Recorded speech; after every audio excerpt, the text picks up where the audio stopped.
All right, I'm Ryan LaFleur and presenting with Joe. We're going to be talking about rework in construction and the cost implications it has on both each project individually and just across the industry as a whole. Kind of just to start off, kind of a couple of definitions of what rework is. Rework is the act of redoing or correcting work that was not done correctly the first time and prevalent on construction job sites. Another definition is that activities in the field that have to be done more than once, or activities which remove work previously installed as part of the project, regardless of source, where no change order has been issued and no change of scope has been identified by the owner. So basically, rework is just any kind of work that doesn't involve a change order or like a scope change. It's any work that was previously done and then just has to be recorrected. All right, and then a couple examples of rework is not, because it's pretty common for a lot of people to think about rework as any type of work that has to where a mistake was made or something like that. But if a scope changes and that means that trades has to take work already in place, that is not rework. That's just a scope change, something the owner wanted differently. And that kind of leads right into design changes. And then another example, we offsite fabricators errors. So basically anything that happened before the construction, before it even got to the construction site, that doesn't also not count towards rework. And then the same with on-site fabrication errors. One more thing too, I guess, for the design changes is like if the design change is a change that was made like after something was already constructed and it requires like new work to be done or alter like the work that was already done, then it would be considered rework. That's just kind of why we noted if it's not affecting field construction activities, then it's not rework. So it just kind of has to depend on when the design change is made on if it's considered rework or not. All right, and then a couple causes of rework, just what's most commonly seen in the field, missing documents or details. So pretty much when a project's got a tight schedule, the trades are out there trying to get work done. They can interpret the plans in multiple ways, and unfortunately, sometimes they choose the wrong way. Then the architect comes out and sees it, doesn't like it, or the owner doesn't like it, and that's just one of the most common types of rework. Another way is poor procurement methods. So project managers trying to get material out on the field and they're in such a rush they fail to get the correct material on time to the site. And that kind of leads into the low budget projects, because if you have a low budget, you might be trying to scratch for each cent. And sometimes that could easily lead to buying low quality material that simply isn't up to the project spec and scopes. Another example would be poor workmanship. Unfortunately, it's becoming more common and common as we get further on. Just the quality of workers that the construction industry had is slowly diminishing over time, and that's also going to be a big challenge for our generation of workers, is to find a way to mitigate that and make the workmanship better. Joe, you want to talk about the rest? Yeah. So another issue would be no communication.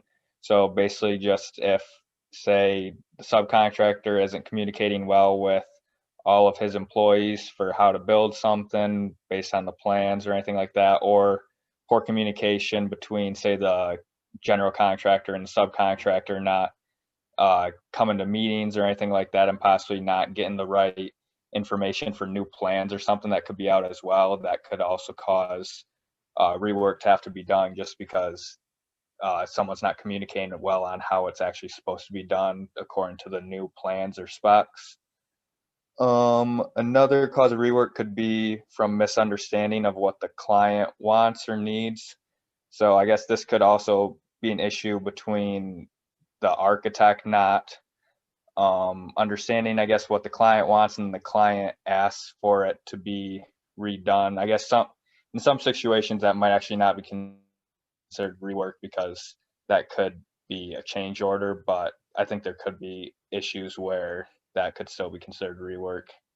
And then the last reason why rework kind of happens is because of what Ryan was saying with pressure to get the job done and having a tight schedule. You're pushing everyone to work really, really fast. And a lot of times when you're trying to work fast, you're not always thinking right on the fly, and then issues happen.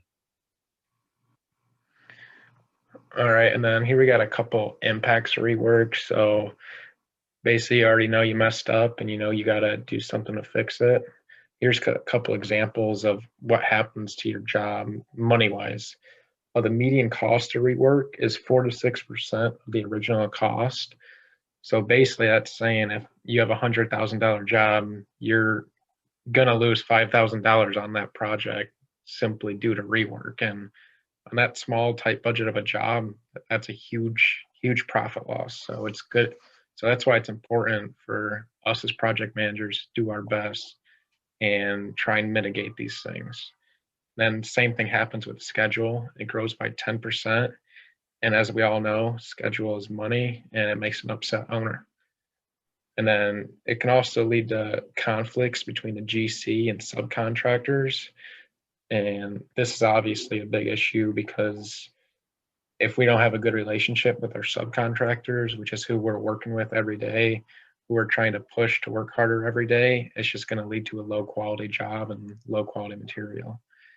It also just diminishes the reputation of companies because if you got a lot of rework, you can see that the median cost for rework is going to go up every project, and then your schedule is going to go up every project. And if the work goes around town that your company isn't producing the projects on time like you said you were, future clients aren't going to want to hire you, and you're not going to get a lot of repeat clients as well. And this just all leads to frustration between team members because nobody wants to do a job twice or maybe even 3 times. They want to do it once and do it right. And that's pretty self-explanatory for material waste. Basically, you want to put one material in place and not have to ever touch it again, because once you bring it out of the project, it's just basically going to the dumpster, and we don't want that. Can you go back? Yeah, sure. My bad. A couple other things I guess to note too, just like say with schedule growth, especially if you're on a project that has like liquidated damages, that also could result in even a higher cost of compared to your original contract, which would be a lot more lost profits. Also with like diminishing your reputation. On a job I was on this summer, obviously we had the owner walking the site every once in a while, and for certain things, which we'll get onto in the next slide, but for certain things that rework where it's even obvious to the owner that something's not right, then it obviously can diminish your reputation and make you look bad. So that's why it's important to make sure that we can eliminate as much rework as possible. So a couple examples then from personal experience. So this summer I was on a project. It was building a new, well, it was an existing building, but creating a new office space. So a whole new exterior, interior is basically a whole new project just in an existing building. But one of the main things that we had an issue with rework on was the curtain wall subcontractor. They had a bunch of panels coming in, and we started to notice that a lot of them from these pictures down low had some damage on them, some paint damage and scratching. Turns out that the damage was from them getting all the panels shipped in from a separate supplier, but it's still the issue of all these panels now are damaged and they have to be figure out how to get it repainted so it would all look seamless, and like the timing on when to do it. So we want to make sure that they get it done before they leave the site, but they're also arguing that it's the supplier's fault, so they're trying to get money from the supplier, and it's just kind of whole issue that was going on. And another issue on that job site was fireproofing. So they're fireproofing all of the new steel, and a lot of the steel, when they were doing the fireproofing, it was still exposed because they didn't have all the curtain wall up, and so sometimes the rain was chipping away and taking down some of the new fireproofing, and the contractor had a certain budget for how much fireproofing they could do for rework because they kind of were expecting it, but the amount of money seemed to start to go over what they were expecting. And so then that kind of just causes an issue between negotiating between the GC and the subcontractor and just trying to keep a good relation, but getting that completed. And so I guess with that too, it's important that when you're writing your scope or accepting a bid, making sure that all of that kind of stuff is covered ahead of time, just so that you as the general contractor don't get screwed over because of poor contract language that then makes you liable when really it was possibly the subcontractor that should be liable for the issue. Yeah, and then the example that I've been a part of, this was actually 2 summers ago, was we had to replace the weep holes on one corner of the building because they were put at the wrong elevation. And we found this out way too late. The topsoil contractor, he was coming out to put the topsoil down, and the specs called for, I believe it was 12 inches of topsoil, but the weep holes were only like 6 or 7 inches above the ground that was already there. So the contractor came into the office. He's like, "Hey, I can't lay topsoil today." We were like, "Why? What's going on?" Then he showed us the issue, and we knew it was something that we couldn't avoid, and we had to get it fixed. And an example of how that affects the schedule is the next 10 days, I think it rained every single day. So that contractor never came out. Then he got busy on a different project and we didn't see him for, I think it was 3 weeks. So that's just one example of how replacement or rework is so difficult and so challenging, especially for the schedule aspect of it. So how do we prevent rework? As you guys can probably know from all the job sites you've been on and just how we already have examples from the job sites we've worked on, that rework is kind of, you can't avoid it really. So there's just some strategies that we can use to try to reduce how much rework we have on job sites. The first thing we can do is just make sure we have better communication between our subcontractors, the GC or the construction manager, the architect, and the owner. Just making sure that everyone has up-to-date plans, up-to-date specs. Everyone's communicating if there's an issue that they know ahead of time, that they're letting, that let's say like the subcontractor lets the GC know right away if there's issues, just so that we're not piling up more issues and causing more rework to have to be done. Another way to prevent rework would be to use BIM or VDC. And basically that's just helping, I guess, a lot too, like with all the MEP trades, making sure that if we're using BIM, we can find out a lot of problems ahead of time and make sure that then those problems don't happen in the field. Another thing we can do to prevent rework is a lot of quality assurance, quality control. So kind of, I guess from my personal experience from that paint damage, we kind of noticed it maybe a little later than we wish we would have, but just making sure that both as the subcontractor and as the general contractor, that we're making sure that everything that we're building is up to the right quality standard, just so that we don't have to do rework just for poor workmanship. Ryan, you want to take the last three? Yeah. So I think a big one would be the project management software. The one I think we're most comfortable with and most of us know is Procore. I think this is a really nice tool because at least on the jobs I've been on, all the subcontractors have had it. They've all had like iPads or something they can have out in the field. That way, the second a plan gets updated back at the architect's office, it's immediately uploaded to each of their iPads. So they always have the most up-to-date plans, which is huge because without that, they could be putting in work or a wall that's 12 inches off where it should be, versus with this project management software, it's with them at all times and the most up to date. And another big one would be hiring quality subcontractors. Basically, all this is saying is, well, one, they have the technology to get the Procore and iPad stuff like that, but also just a simple quality of workmanship and make sure they're quality workers and doing the job how it's supposed to be done. And then The next one, a lot of us are hearing a lot about this, is just doing more prefabrication. We know it's easier to control factors inside of a shop. You don't have to deal with weather, you don't have to deal with distractions, and these guys are doing the same thing all day. So prefab is definitely the safest way to go when it's the easiest way to basically make the least mistakes. So now how to personally lessen the damages or liability from rework. So if rework prevents itself, it is important as the GC to prevent lost profits through a few methods. These methods would be to accurately document pictures on site to log damage or work that does not comply with the plans and specs.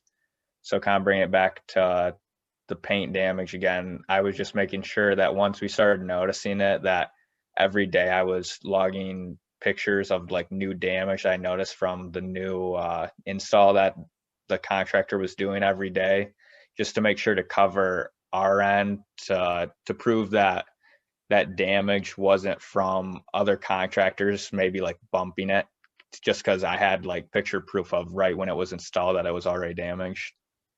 Another way to lessen damages is to produce detailed scopes of work to accurately distinguish who's responsible. So I kind of went over this a little bit, but yeah, just making sure that your scopes of work are super detailed and make sure that every aspect of the job is covered, so that, because if it's not in the subcontractor scope for something they have to do, and then they're not liable for it because they only signed for what their scope of work is or what their contract is, and then you're liable for it. So just making sure as the GC that we're forming good scopes of work ahead of time so that it doesn't bite us later in the project. Another thing is to incorporate a contingency cost in your bid for unknown issues that may arise. So as we know, since rework is kind of inevitable, it's kind of important just to make sure in your budget that you have money set aside for issues that you know are going to arise. So just making sure that you have a reasonable budget, and you can kind of base this just off for the company, kind of what typically happens based on a certain project. You can kind of find out company history numbers for what to put in for that. And the last thing, since rework affects your schedule, it's important to add extra days in your project schedule ahead of time, just so that you're not always falling behind schedule because you had some time set in place just for when issues were to arise. And then a little quote we found about rework. Rework in construction may be inevitable, but with proper planning and oversight, it can be reduced so it doesn't have a drastically negative impact on productivity and profitability. So we just thought this was a good quote because it kind of goes over everything we've been touching on. It's inevitable, but the goal should always be to get it to zero, kind of just like safety. It's difficult to get accidents down to zero, but that's what we should be shooting for every time we break ground on a new site. We got a video here. Oh, Might have to copy and paste it. doesn't look like it's going to work. All right, well, we'll just head to conclusion. So basically, in conclusion, rework is redoing work that was not completed correct the first time. We put on showed a few different examples. Joe was talking about the curtain wall. I was talking about the weep holes. And you got the rest, Joe? Yeah. The next thing is just to make sure that your punch lists are complete with all your subcontractors before they leave site, because just like for the paint damage, if we don't make sure that they rectify that issue before they leave site, if it's not like a big cost, which I think a lot of rework sometimes isn't such a big cost to the contractor because they've already made a ton of their money back based on their schedule values and the percentage complete they are. So if you don't make sure that they complete all these smaller items that need to be done by them before they leave site, then it's hard to get a company to come back when it's a small amount of money. So it's just important to make sure that you verify that a subcontractor's work, all of it is complete before they leave, just so that you aren't stuck with paying or fixing all the issues yourself. Another important thing just to remember is that communication is key in preventing rework. So kind of as we were saying, just make sure that we're either using the right software and getting the right information out to everyone, making sure that you're communicating with the subcontractors and that the contractors are communicating well with their employees. And the last thing to keep in mind is just to make sure that we're keeping good relations on the job site with all the contractors, because if problems are to arise, if you have good relationships with all of the foremen on site, you will have better teamwork and it'll be better to fix the issues than if you're always coming at them, yelling at them and telling them that they're making mistakes, and then they either won't complete a better product for you, or you'll be arguing over money and it just won't be a good site. So just make sure that we're keeping good relations so we can have that better productivity and communication and teamwork. And I think that's it, unless Ryan has anything else to add, but I think that is, so these are our sources. And yeah, thanks guys for listening. Yeah, sorry we couldn't be there, but hopefully you guys enjoyed our presentation, and reach out to us if you have any more questions about it. Hope you guys had a good day. See ya. Yeah, thank you.